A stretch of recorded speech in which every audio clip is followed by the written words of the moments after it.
Just assume that there was some sort of really killer rock and roll guitar solo thing that just happened. We'll assume that happened, So it looks like you're on the streets of San Francisco. Yes, I am. And last night I got stuck in the Tenderloin. I got dropped off in the wrong place. Yeah. And that was fun. It happens, man. Yeah, wow, look at this hill, dude. It's like cars should not be parked that way. I'm getting a workout. This is ridiculous. Absolutely. Oh my God, I don't know if I'm going to survive. We've got a frozen Steve Brummer, and now you're not frozen. Who knows? Oh, really? Excellent. And we'll hear. The internet will figure it out. The internet's going to figure it out. They'll get forward to the right place. Exactly. All right, I see Steve moving. I don't hear anything, but I see him. So that's a start. That's good. Yeah. A start. So, when you think about the streets of San Francisco, you immediately think of the beginnings of Michael Douglas. That's where he got his start, with Carl Malden. Oh, yeah. Yeah. Carl Malden. Right. I know all you millennials and Gen Zs out there know exactly what I'm talking about, right? But man, that was that was a long time ago. Michael Douglas was one of the best movie stars ever, Oh my God. Wow. You're huffing it. So why are you in San Francisco? What is going on? Oh, I'm here for Samsung's Galaxy Unpacked, baby. Unpacked. Yeah, we're unpacking it. You're unpacking it. San Francisco. Oh my God, I'm so out of shape. Seriously. I made it. You made it. This looks like the top of the hill, right? Yeah, it looks like top of the hill. So where is the Unpacked event taking place? At the Masonic Theater. Really? Which sounds like it's going to be pretty cool. Yeah. And there's this car about to run me over. Well, that happens. Get the license plate number. Yep. Hey, guys. Yeah, it's beautiful. Hey, you. Hey. So, where are you, Leonard? I'm in San Francisco. I'm in David Vasquez town. A place. So many people talk crap about San Francisco nowadays, but it's very beautiful. Look at that. Oh, we don't have that in San Diego. They don't talk crap because of the beauty. They have other reasons. It's a gorgeous city. Yeah, for no sure. doubt. And Rob, you look about 20 years younger with that cap on. I am 20 years younger, actually. It just happened. What happened there? I woke up this morning and I was 20 years younger. So I'm like, woo! Awesome. It looks like we're going to admit David. I see here. I'm going to click the admit button. Admit. I'm joining you guys on the phone today. Yeah. Okay. I don't have my laptop. I'm visiting an uncle in New Jersey. So I can't gauge if I'm too close to the phone or not. I don't know if my face is like really big staring at you. Maybe I need to push the phone back a bit. We want to see your face, Andrea. Give it a try. And if it's too much for us to handle, we'll just shut you down. Don't worry. All right, there you go. Wow, that looks great. You look superimposed. Oh yeah, I love it. Yeah, that's good because when we take the screenshot for the episode, it's got to be pictures. Exactly. For sure. How's it going, David? Awesome sauce. Awesome sauce. Dude. Yes. Wait.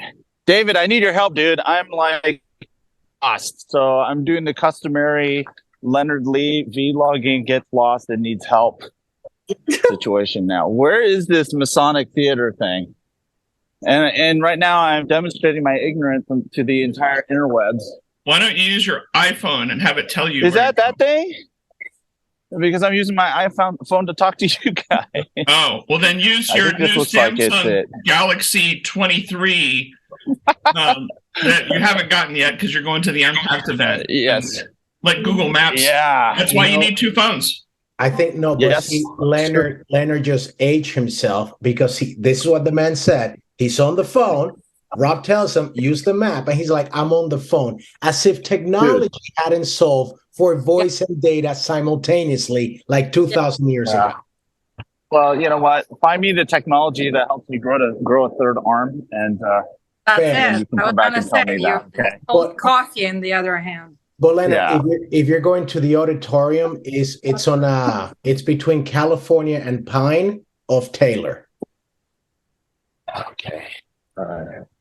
Yeah, I'm really bad at math. It's really going to suck when you miss your whole event because you don't know how to Oh, use your okay. phone. Just hang up. Well, it's gonna really suck if I freeze my ass off out here. You because I know, came early. this brings up two I think this is technology things that happened in the past, folks. This scenario, one of them is called multitasking. It used to be you can only run one thing at a time, and then we had cooperative multitasking with Windows, like when most people had Windows 3.1. But then the big thing was getting preemptive multitasking, so that literally all these apps are running seamlessly at the same time, you know? And then, as David can tell you, Mr. Verizon, do you remember when 3G was coming out and maybe LTE? Do you remember there were certain mobile operators, I don't want to name any names, that I think there was, they couldn't do the voice and the data download simultaneously. I think they were using a different technology. And Steve Brummer is muted. There you go. I see the head. Oh, there you go. I'm in a hotel lobby. I didn't want to have any kind of elevator music in the background. Oh, you sound great, man. So was that a Verizon thing? Was that a CDMA problem versus like HSEPA or something like that? Or are you asking David to confirm, or David's going to confirm? I am going to confirm it was allowed on.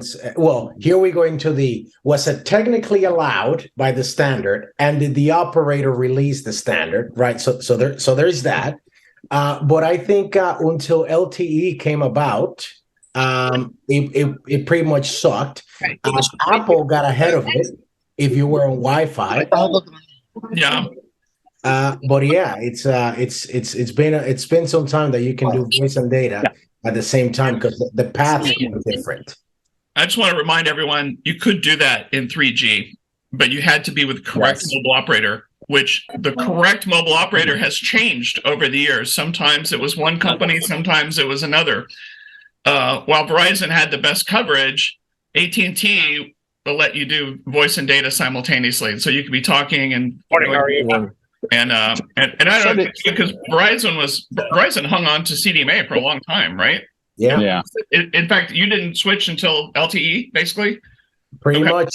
That's 2009. I remember I still remember it was almost like a throwback to the CDMA days. So having a Verizon phone that was 4G, maybe an LTE phone, but it still didn't have the notion of just popping a SIM in from somebody else and having it just work. You literally had to go into the Verizon store and they went and did some magic to it to re-register it or something. Everybody had that. Everybody did that. Not everybody. Some of us were in the smartphone business and we had 1,000 phones and we just popped SIMs in like it's nobody's business and it just worked, you know? But Rob, early days, so hold on, because I think we're skipping a few automation steps. Yes, you had to pop in a SIM that was authenticated to the billing system and the network of carrier, whatever. But even on the Motorola Q, I still had to go like phone pound **7 and then manually punch in the 10-digit mobile number and some other ID before it went like magic. Wow, I really thought the Motorola Q was going to take over the world. Windows Mobile for the win, folks. Yeah. Yes. So, all right. Looks like Leonard has made it to the Unpacked building. I made it. Yes. And I see one buddy here. I don't know if you guys know Anshul Sag of more insights and strategy, but he's here in line with me, freezing his ass off. It's cold. So were you invited? Your city is cold, man. Huh? So you were invited because you're an industry analyst? Yeah. Because they think that I'm like important, I guess. I don't know. I think they thought you were Korean. Yeah, I think that's about 80% of the reason why. So, as long as you say that you're Korean, they'll friggin' let you in. You are check out with Samsung. Oh my god! Because Samsung owns that country. I'm in the inner circle. Yeah, exactly. I'm in the inner circle, baby. You're in the inner circle. Yeah. No, that's awesome, man. Well, a lot of people. Come on. Masonic Theater, come on, dude. I thought you were going to say like a Masonic temple or something, but it turns out it's a theater, so you're not going to be hanging out. Same thing. With the Masons. You exchange the seats with pews, and then you're good.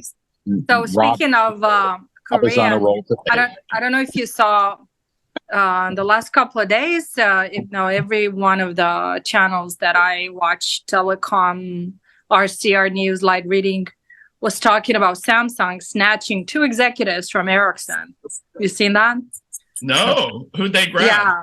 So, and one seems to be in Korea. They were both involved with UK mobile side of the business at Ericsson. Combination Vodafone, O2 is, whatever the article said doesn't necessarily mean it's correct. A lot of times Vodafone, distorted, right? But hey, they're snatched and now they're at Samsung. Wow. I hope that I didn't know them. I don't know if that's going to help them or hurt them, I don't know. I had not heard their names for as long as I was at Ericsson. I didn't know them. Well, because I was at a T-Mobile event and I was introduced to an executive from Amdocs there.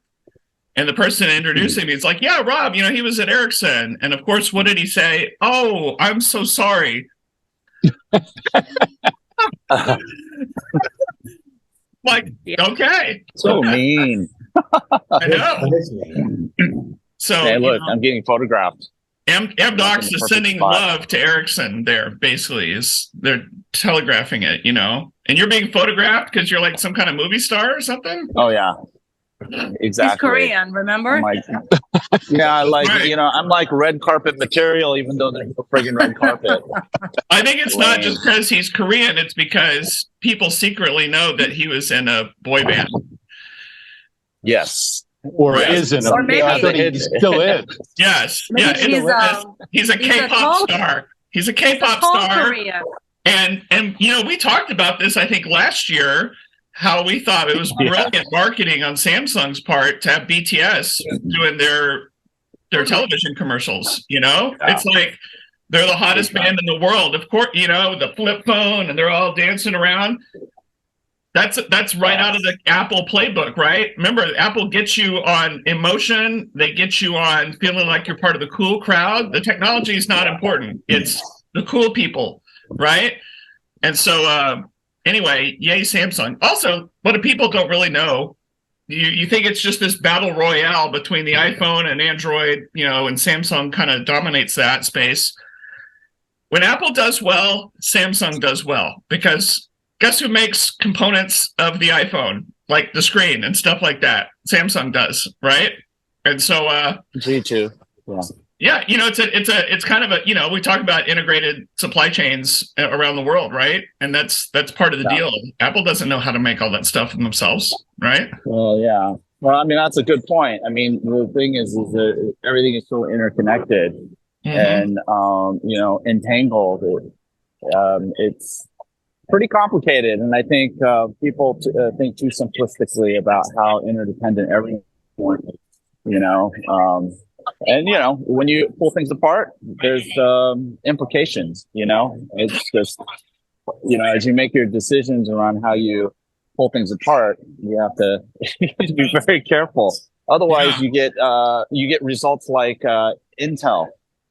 Oh, ouch. Can we get some commentary on Intel's latest earnings report? Oh, they ate it, right? Data center down more than 40%.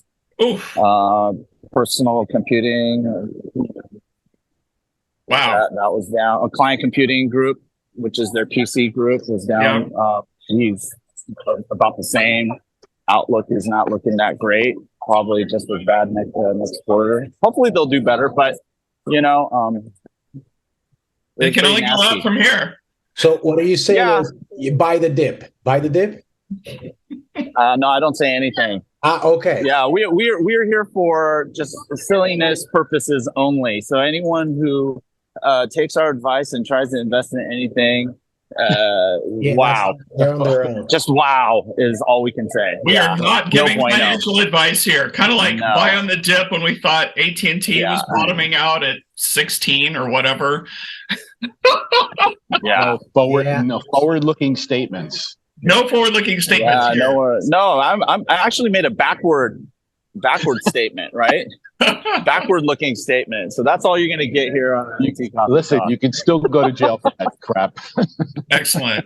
Well, great. If we're lucky enough to have the disclaimer, feds watching IoT Coffee Talk, Yes. They might learn something. You're no kidding. Seriously, cybersecurity will help you out. Hire. I couldn't get the comment. That's right. And we're all available for jobs with the government as consultants. Yes. That's right. Hey, that's right. 1,000%, baby. I couldn't get the comment in a couple of minutes ago, but I think that only when you guys said Samsung and BTS, I thought base transceiver station. I'm like, oh, yes. It's and I'm like, oh, no. It's a music band. Never mind. Oh, so it would have been great. It would have been great. Well, yes. While simultaneously your cool level just dropped. Oh, totally. 50 points because with that instead of a K-pop band. You just aged yourself. You didn't just date yourself. You aged yourself, David. Well, you know what? I have, my preteen tells me that, Papa, you are not cool. So, yeah. And when you start having kids that call you Papa, that means something about age or something like that. Papa. I've seen those movies, they're anyway. Or Poppy. Poppy. Yes. Exactly.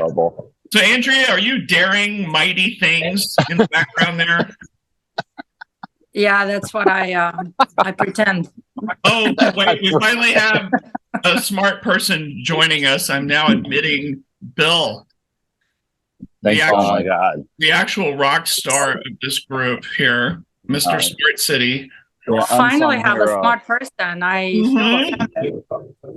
Finally. So listen, a couple things. Leonard, I got to tell you, your CES overview was fantastic. Oh, you like it? Yeah, cool. It was great. It was really, really well done, and you hit the high points of what we saw. So I thought that was great. Good job. Oh, thank you. We're Rob and I are going to do it again. I mean, we get all these people asking us to keep doing this stuff, so we're just going to do it ourselves and see how it goes. On night. So I wonder how many people are going to show up for Friday afternoon West Coast. Really, is that a bad idea? Really late CES recap after there's already been like 10,000 recaps already. It may be but that was good though, Rob. The timing was great. Yeah. See, old guys like Steve can, stay. It's right before his bedtime. And then we'll put him No, I was. You're doing this. Exactly. Maybe this should be a MWC preview or something like that. Yeah. Well, I've been having. Yeah. So now to tie in three of us are going to be in San Diego together next week, which is exciting for Distributech. There you go. Which, hey, it's crazy talk. That's actually where real customers might be at Distributech instead of going to another tech conference where tech companies talk to each other. So who knows? Yeah. Bill, no, that's great. Bill, what are you looking for, Bill, when you think of this Distributech? What kind of players are at this thing? Really what I'm looking for is those that are really focused on two things. Grid modernization. So what are they doing about the infrastructure from the substation down to the distribution transformer, protecting the grid, keeping it up and everything like that, and electrification, which they should go hand in hand there, right? When we're talking about B to G and V to B and V to H, all of that stuff. So I'm looking for those two things because predominantly everyone's going to be talking about analytics, machine learning, and AI. And I'm like, how about just fixing the foundation first? Boom. Boom. Let's fix that foundation. We may need to lift your house up to fix your foundation and then set it back power, down. no internet. No power, no internet. Hey, guys, I got a jet, so I'll see you later, okay? All right. Have a good one. All right. See you on the other side, bro. Have fun. Make sure you get a 200 megapixels Samsung Ultra 23. I will, just for you. I need a new phone. I need a new phone. Right, got because then we can take really big pictures. Yeah. Would you like a side of fries with that? Okay. Yes. Yes. Yeah, okay. Animal style. Got it. All right. Yeah. Yeah. Absolutely. All right. Take care. No other way. Bye. Bye. I sense that we're not getting any new smartphones, Rob. That was not his vibe. Hey, I thought he had more juice than that. Yeah, apparently not. Or maybe we don't have enough juice with Leonard. Well, there's that. There's always that. Bill, I went through your Q&A from a podcast you did recently. I think you should hand that at Distributech and hit people with modernization. Here it is. Paf! Read that. Maybe that would work. Yeah. Because you guys got like what? You have like a quarter of an inch of snow in Dallas, so it's like snowpocalypse over there, right? But it's not like the storms from a couple of years ago. But it's like folks. It's not like Snowvid. Oh, Snowvid. Oh, I like that. Yeah, but it is bad. And there's no shot for that.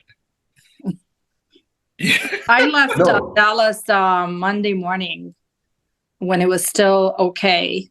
So I left for New York. Yeah. And was supposed to go back today. I can't really go back. Flight canceled. So I'm sort of stuck here till tomorrow. But are you flying Southwest though? Because that might have nothing to do with. No, I fly American. Or Spirit. Oh no. Oh. Your spirit leaves your body when you fly Spirit. Oh my God! You might go on a frontier. I've never flown Spirit. You don't know how good you have it with American if you haven't flown Spirit. Is Spirit like the Ryanair of the United States? Yes. Okay. And if you want to bring your Spirit along with the bag, you have to pay for that. You have to pay for it. Yes. It gets its own seat. And we have a new airline coming in and out of Vero Beach, Florida, called Breeze Airlines. It's the same thing. You pay the $59, then it's $59 to go to the bathroom, $79 for a can of Coke, and if you want to put your bag in the overhead, it's another $27. So it's a beautiful thing to be able to do those airlines. Wow, nickel and dime air. Yeah, exactly. That's what it is. And it's funny. Isn't it weird how our perspective changes on airlines? Because, I've never had anything good to say about American Airlines. But other airlines are battling it out to see if they could be as bad, or if you can fly United where they hate their customers and they're just going to beat you up on the plane, And, I don't know if wait a minute. American Airlines is awesome. They are awesome. I am a million miler with American Airlines. You just didn't have any choice because of your. Do you want to know how many miles I have with American Airlines? A lot. 4.95 million. Oh my God! Wow. I think we have a winner. No kidding. I got 2.3 million on Delta. I thought I was bad. Holy crap. Yeah. So I don't know if you saw, I think it was today or yesterday, Delta announced they're offering free Wi-Fi. They just started. Yeah. T-Mobile, they did a job with T-Mobile, but they're moving to T-Mobile, listen, it's $500 a year in savings because GoGo is $500. That's right. So, that's right. Yeah. Well, GoGo is going away because if I have a free choice, why would I pay $500? That's exactly right. Yeah. I dropped it. So. But I wonder if there will actually, now that I've just said that and I don't know this, but I wonder if there will be like a premium thing. Because here's the thing, I always appreciated the paid option for all, anything airborne internet, because that means that if you don't really need it, you're not going to be. Therefore, that's right. Yeah, better quality. Right. Yeah. But now, if I'm going to have every kid here, trying to download, I don't know, the cartoon of the week, it's going to stink for my for my real important stuff, which right now is watching reruns of Game of Thrones.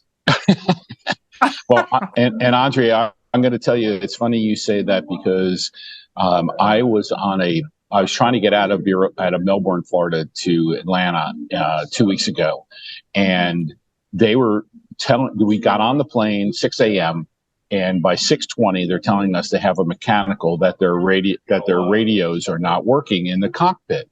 We're like going, what the hell does that mean? He came on board and said, the pilot said, last night they upgraded this Delta plane with the latest Wi-Fi technology so that we can be free, like, very similar to what David was saying. So the capacity was going to be there. And then I'm like going, well, let me get this right. These guys, mechanics, put in a new Wi-Fi system on the plane, and now the radios for the pilots don't work. Like, did anybody check this shit out before they freaking turned it on? Like vetting the solution. Seriously. Like vetting the solution, right? Before you launch it.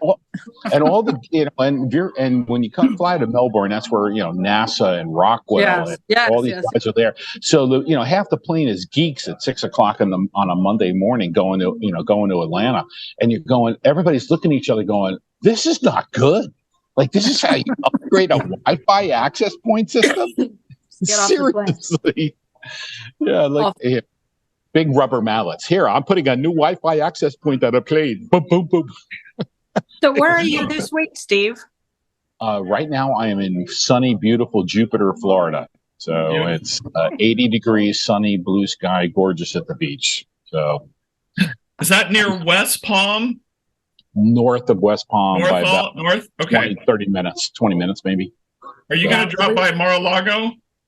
No, only if Ivanka is available. Okay, all right. Available for what? Well, she's getting divorced, so she needs to replace her Jew with a Jew. So I didn't know that. It's an even swap. We're just swapping them out. Just swap them out. No, honey, I'm happily married. Okay, just so you know. Did you make this up that she's getting divorced? That's what the rumor is in South Florida, in Palm Beach. Yeah, I've heard that rumor. Right. I've heard that rumor. I know it has. I wonder what the backstory is on that. What's going on? I wonder. Well, I know that her with Jared not supporting Donald and all that other stuff. I got to believe there was a lot. I mean, can you imagine living in that freaking cesspool with those guys? It's got to be freaking horrible.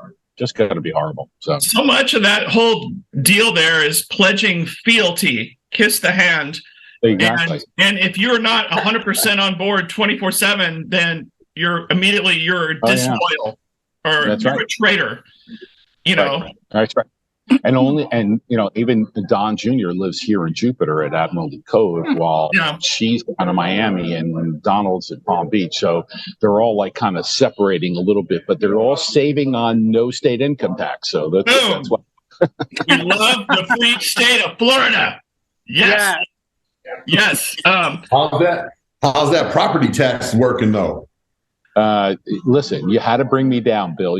I was up here for a second, and now you got me back down, don't you? And come on back. You know what, Bill? It's not actually the property tax. It's now the insurance, the hurricane insurance, the flood insurance is through the freaking roof. Yeah, absolutely insane. Steve, it's not that bad. I mean, it's not as bad as Georgia, that's for sure, but it's definitely high. What percentage? That's a great question. I have no idea. I just pay it. We just pay it. Okay. You're asking too many questions. Here's the question. So how far away from that whole that you mentioned where all the Trump people live? How much distance is between that orbit and DeSantis? Well, hey, watch the feed and you'll know. Well, it's I guess he's up in the state capitol, right? So yeah, he is in Tallahassee. He's in Tallahassee, so he's got some distance. Yep. Florida's this really long state. Yeah. Well, Donald's behind the walls and DeSantis is out in public. There you go. There you go. I think I heard DeSantis is disloyal. I think I heard that lately. Yeah, that's been in the news. Disloyal to him for sure. Who isn't? Yeah. Florida. Even yesterday, DeSantis came out, and his wife came out with another, great donation to great organizations in the state to help a lot of people. And we did $25 million for the hurricane victims, and then yesterday was another 5 organizations that got more money from the state, from the coffers, and I'm thrilled. I mean, it's just the way money should be spent on this, for people, helping people. Great. Yeah, good point. Good point. Yeah.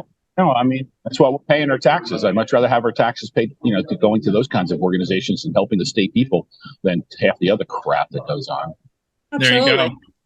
So I'm really excited. Bill and Leonard and I are going to be having drinks at the Del Coronado Hotel next Monday evening, and I'm super looking forward to that. Will anybody be coming to IoT Evolution in Fort Lauderdale the following week? You know what's funny? I've never been to that event. I submitted a deal to present a talk, went through all that effort. And the email I got back from them is like, we'd love to add you to a presentation with your sponsorship and blah, blah, blah, blah, blah. Rob, if you and Bill want to come to Fort Lauderdale and speak on my panels, because I'm running an entire afternoon on LoRaWAN, you are more than welcome to join. What? Really? Now, no sponsorship money, just nice dinners. There you know the way to my heart. Yeah, I do. It's important. I have a question. For Steve. So why are you doing a panel on LoRa? Just kind of tell us and our viewers. First of all, it's the 3rd year in a row that I've been blessed, at IoT Evolution to do a whole afternoon of LoRaWAN. And it's from RF design around LoRaWAN, and then EveryNet, Senate, and Semtech are going to be on the panels. And then we go into application use cases with as we have customers that are talking actually not salesy related things, as well. And then, so there's a lot of, the LoRaWAN world, it doesn't have its own show until, I think it's in a couple of months, where the LoRa Alliance has its own event in Orlando for the first time. And so there's not a lot of ways to get the word out within the industry. And the IoT Evolution show versus where you're going with Distributech, where there's actually customers. IoT Evolution is a vendor show, right? It's a vendor show. So you're trying to meet up with other vendors and try and do deals in the IoT space, which we know the ecosystem is crazy and you have to have these relationships in place. And so that's what IoT Evolution is. So for LoRaWAN, it's the same concept as cellular, right? I mean, you need gateway providers and device manufacturers and edge computing guys and apps and platform people. So so I'm really looking forward to it. It's great. We had we averaged around 65 people in the room last year for all 4 afternoon sessions. So we were pretty happy. So are people still buying LoRaWAN, or oh my God, yeah, or just writing what their current investments? No, is there a solution on LoRa? Yeah, I mean it's there is no stopping LoRa at LoRaWAN at all. Wow. There's the quote of the session. There's no stopping LoRaWAN. Yeah, it's like T-Mobile saying we won't stop. Yeah, I mean, if you look at Semtech purchasing Sierra Wireless, and you look at the way that LoRaWAN and the world of cellular is interacting, and I'm looking at chipsets now from Semtech being really, really cost effective and dropping still. The amount of sensors that are coming out around things like tracking. I mean, we have the nano tags, which are the little paper thin GPS tracking tags that are really reasonable. We're finding trackers in general in the $40 range in the LoRaWAN world with really, really long battery life. The uses, so the use cases are increasing dramatically in the LoRaWAN area. Plus, to be very selfish, I started another company. I'm never going to frickin' retire. What the hell am I doing? Tell us. No, tell us. This is awesome. So here's the difference. Here's what's going on in LoRaWAN. You have these network providers like Everynet and Senet and Helium. Remember, Helium's a LoRaWAN network. Right. Well, the algorithms are changing within these worlds where you have to have sensor data coming through your gateway miner to be able to make either HNPs in the Helium world or make money on the LoRaWAN network side. And so I'm coming out with a thing called two websites coming out. ShopHelium.store for the Helium people, and then LoRaWAN Superstore for LoRaWAN. And what we're doing is we're bundling packages of sensors, a 4-pack and a 6-pack, water leak sensors, PIR motion sensors, temperature, humidity sensors, glass break sensors. The whole box is like $80 from the box of sensors. And then you get a no kidding. And it's a DIY mobile app that you download for free from the store, and you're up and self-monitoring your retail store, your restaurant, your home on LoRaWAN. Coverage is everywhere, so it's a really cool new way of being able to go out at a low cost. I think that's where we're headed. So very excited. Well, thanks for that. That's awesome. Great to know. Some guy from Florida is launching a LoRaWAN superstore. We are dealing Sunday. Come on down. Get your LoRaWAN leak detection. The other week I got called the crazy Eddie of LoRaWAN. What the hell am I doing? That's who you are. That's who you are. But the problem is it's still complicated for so many people. I want to be able to provide you a box with all these sensors. Here it is. You scan the QR code with the mobile app, and you're up and running. Boom, done. You can be an idiot.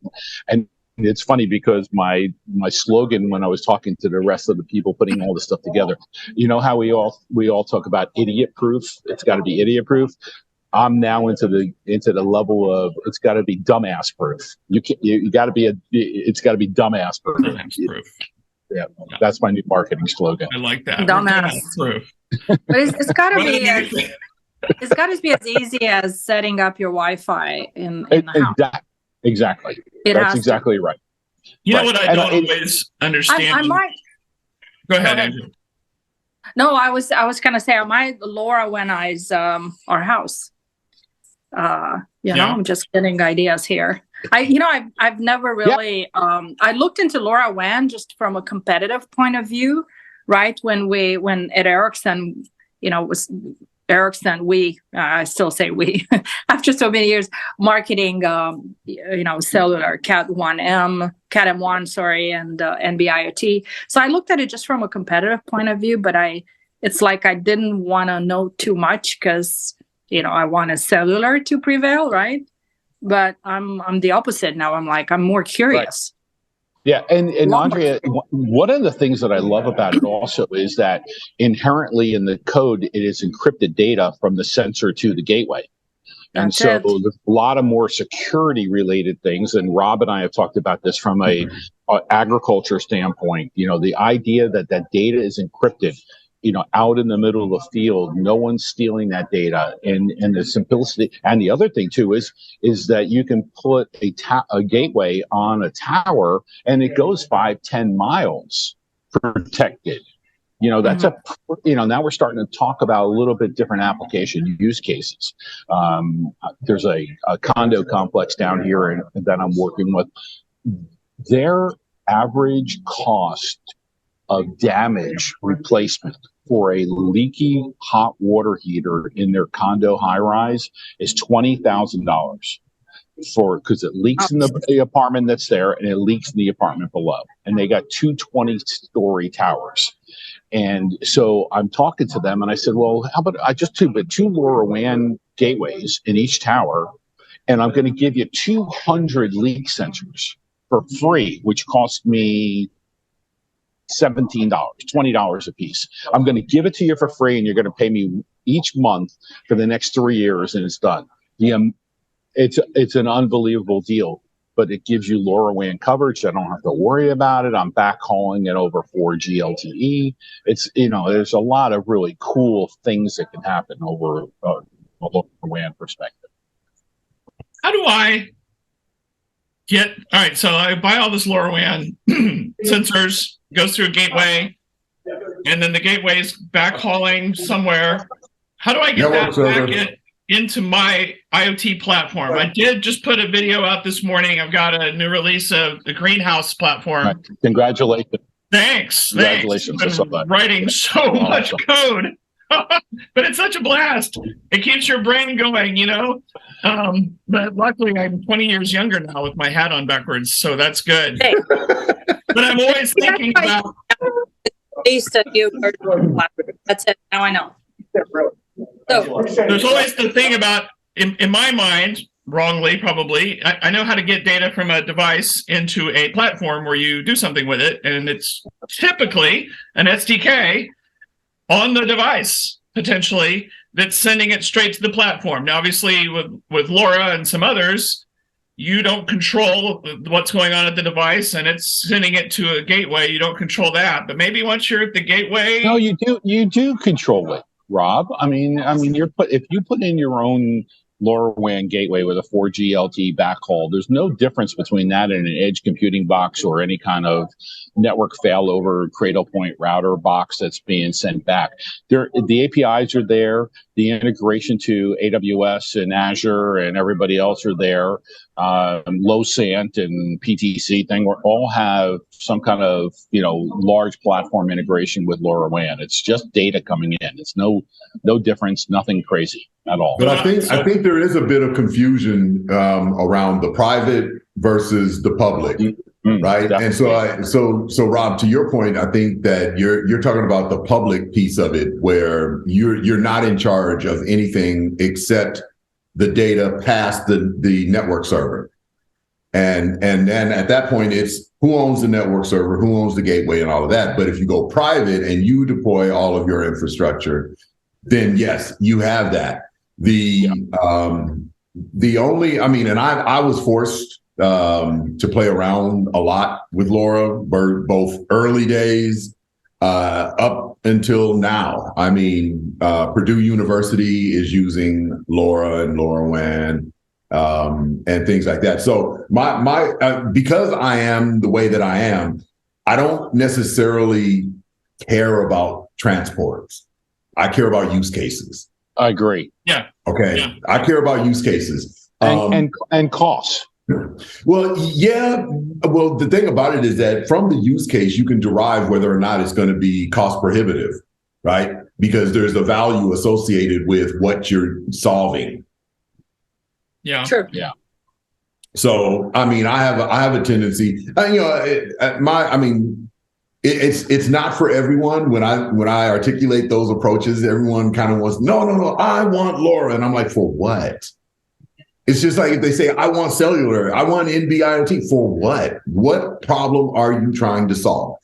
Right. And I do think LoRa is going to be, for me, in instances where you don't need real-time streaming data, and you are talking about things that are event-driven or anomaly detection or things like that, it's just like, I'm going to trap and I'm going to send the information here, or I'm going to report on a given interval, and you're just going to get the data once every 5 minutes, once every 15 minutes, or whatever that is. Then I think that's why I said it's from the use case. I start with the use case. What problem are you trying to solve? What is it that you want to be alerted to, and how severe is that action?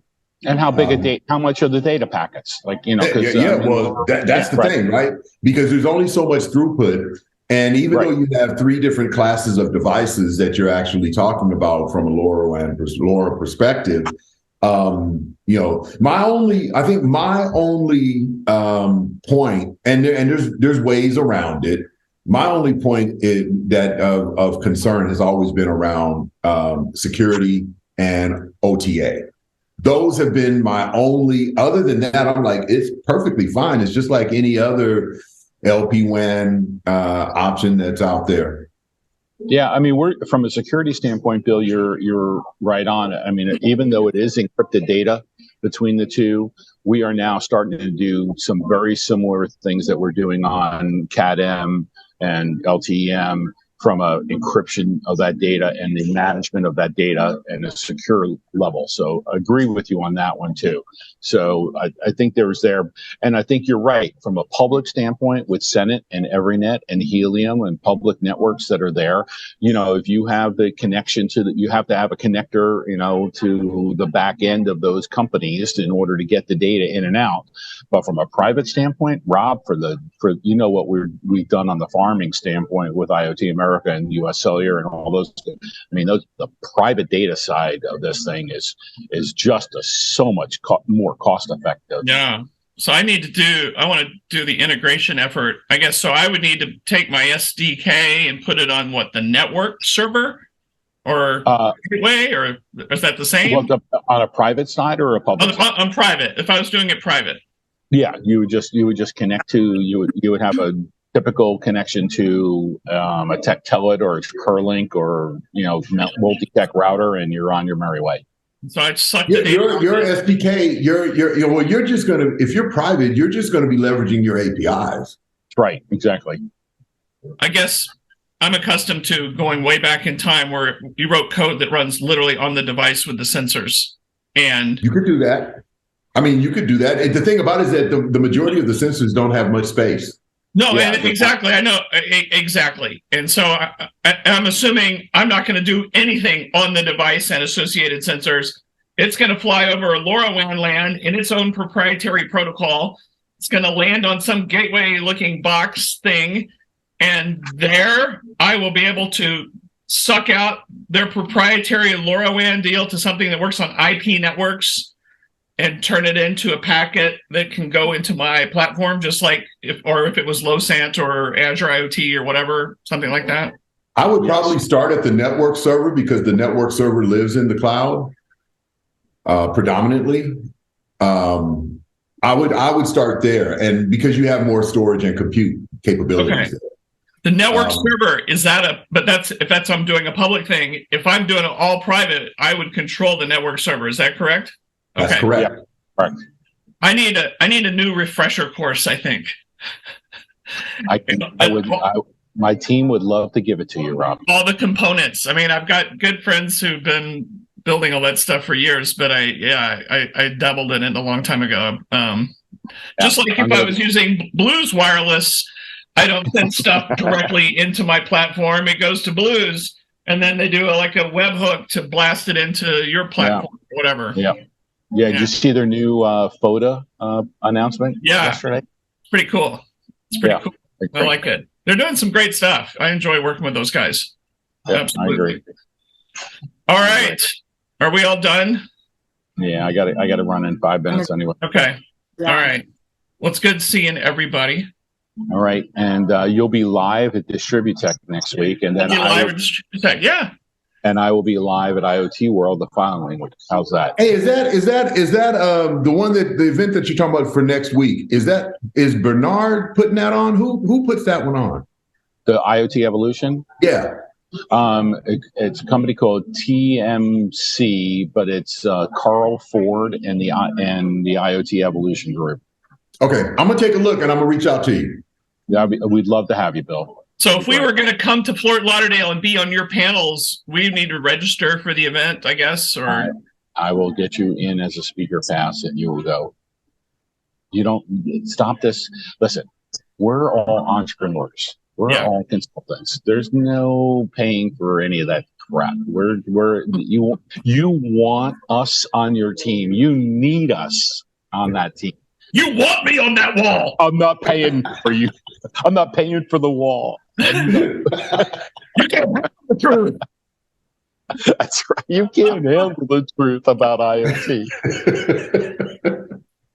Okay, that's exciting news. Maybe we'll come to Fort Lauderdale. But yes, Bill and I for sure, and maybe Leonard will do a live coffee talk from Distributech. Maybe my buddy Gerhard Lutz is coming over from Australia to be at Distributech, and so maybe we'll have him on as well. So that'll be We're fun. meeting. We're meeting that Monday or Tuesday. We're meeting.